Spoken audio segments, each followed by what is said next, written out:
അപ്പോൾ ഇന്നലെ ഉണ്ടാകും ഞാൻ ദൃശ്യം 3 സിനിമ കണ്ടത്. കാണുന്നതിന് മുമ്പ് കുറെ പേര് ആ സിനിമേനെ വിമർശിച്ച് പറയണ്ടായിരുന്നു, കുറെ പേര് നല്ലതാന്ന് പറയണ്ടായിരുന്നു. പേഴ്സണൽ ഒപ്പീനിയൻ പറയുകയാണെങ്കിൽ എനിക്ക് പടം വളരെ ഇഷ്ടമായിട്ടാ.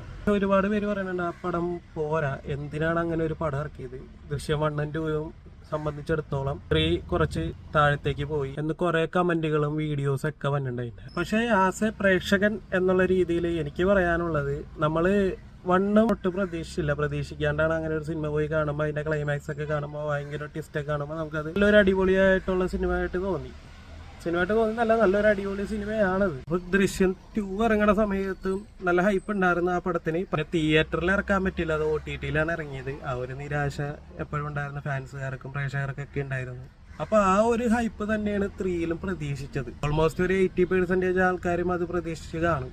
1-ലെയും 2-ലെയും പോലെ ട്വിസ്റ്റുകളൊന്നും ഇല്ലെങ്കിലും 3 നല്ല രീതിയിൽ തന്നെയാണ് കൊണ്ടുപോയേക്കണത്. നമുക്ക് ആ പടം തുടങ്ങുമ്പോൾ തന്നെ എൻ്റെ മൈൻഡിൽ ആ പടം പ്ലേ ചെയ്യുമ്പോൾ തന്നെ എന്തോ ഒരു അടുത്തെന്ത് സംഭവിക്കും ആ ഒരു ടെൻഷനും കാര്യങ്ങളിലാണ് ഞാനിരുന്ന ആ പടം കണ്ടത്. പിന്നെ നമുക്ക് എല്ലാവർക്കും അറിയാം, മോഹൻലാൽ ഈ പടത്തിൽ ഒരു സാധാരണ മനുഷ്യനാണ്, സൂപ്പർ ഹീറോ കാര്യങ്ങളൊന്നുമല്ല. അപ്പൊ അധികം ട്വിസ്റ്റ് നമ്മൾ ഇതിനകത്ത് പ്രതീക്ഷിക്കേണ്ട ഒരു കോമൺ മാന്റെ ജീവിതത്തിൽ സംഭവിക്കാനുള്ള കാര്യങ്ങളൊക്കെ മോഹൻലാലിന്റെ ലൈഫിൽ സംഭവിച്ചു കഴിഞ്ഞിട്ട് എങ്ങനെ സർവൈവ് ചെയ്യാം എന്നുള്ള കാര്യങ്ങളിലാണ് പിന്നെ സംസാരിക്കുന്നത്. അപ്പൊ നമുക്കറിയാം ഫസ്റ്റിൽ ഓൾറെഡി നല്ലൊരു ട്വിസ്റ്റൊക്കെ കൊണ്ടുവന്നത് ആ കൊലപാതകം നടന്നിട്ട് അധികം ദിവസമായിട്ടില്ല, അതിന് മുമ്പ് തന്നെ അത് കണ്ടുപിടിക്കുന്ന കാര്യങ്ങളൊക്കെയാണ് കാണിക്കണം. അപ്പൊ അതിനനുസരിച്ച് നല്ല നല്ല ട്വിസ്റ്റുകൾ കൊണ്ടുവരാൻ പറ്റും. സെക്കൻഡിൽ അത് കഴിഞ്ഞ് കുറേ കാലം കഴിഞ്ഞിട്ടുള്ള സീനുകളാണ് വീണ്ടും കാണിക്കുന്നത്. അത് കഴിഞ്ഞിട്ടുള്ള സംഭവമാണ് തേർഡിലേക്ക് വന്നത്. അപ്പൊ അതിനനുസരിച്ചുള്ള ട്വിസ്റ്റുകളായിട്ട് കുറഞ്ഞു വരും. കാരണം ആ ഒരു ക്രൈം നടന്നിട്ട് ഒരുപാട് വർഷങ്ങളായി.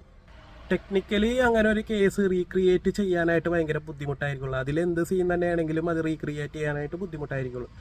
എന്നിരുന്നാലും പിന്നീട് ജോർജ് കുട്ടിയുടെ ഫാമിലിക്ക് എന്തായിരിക്കും ഉണ്ടാവുന്നത്, അവരുടെ ജീവിതം ഹാപ്പി ആയിട്ട് പോകും. 1-ഉം 2-ലും നമ്മൾ കണ്ടതാണ് അവരുടെ ലൈഫ് ഒരു നോർമലി ആയിട്ടുള്ള ലൈഫിലേക്കല്ല പോണത്, ഭയങ്കര ശോകമായിട്ടാണ് പോണത്. 3-ലേക്ക് വരുമ്പോൾ അതൊരു ഹാപ്പി മൂവ്മെന്റ് ആയിട്ട് വരുന്നു. പക്ഷെ എന്നാലും ഇപ്പോഴും ആ ക്രൈമിന്റെ കുറെ കാര്യങ്ങൾ പുള്ളിനെ വേട്ടയാടും. അതാണ് ശരിക്കും ആ സിനിമയിൽ കാണിക്കുന്നത്. ഇതിനെന്തായാലും ഒരു എൻഡ് വേണമല്ലോ. സെക്കൻഡിൽ ഒരിക്കലും അതൊരു എൻഡ് പോർഷനായിട്ട് തീരുന്നില്ല.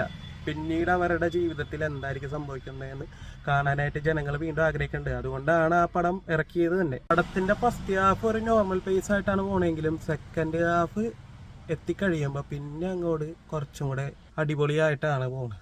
പിന്നെ ക്ലൈമാക്സ് ഒക്കെ എത്തുമ്പോൾ ഒന്നും പറയാനില്ല, നല്ലൊരു അടിപൊളി ക്ലൈമാക്സ് തന്നെയാണ് പടത്തിന് കൊടുത്തേക്കുന്നത് തന്നെ.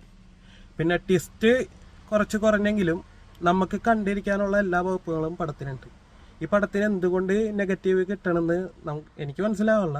ഏലം കാണാത്തവർ പടം കണ്ടു നോക്കുക. കണ്ടവരാണെങ്കിൽ കമന്റ് ബോക്സിൽ അഭിപ്രായം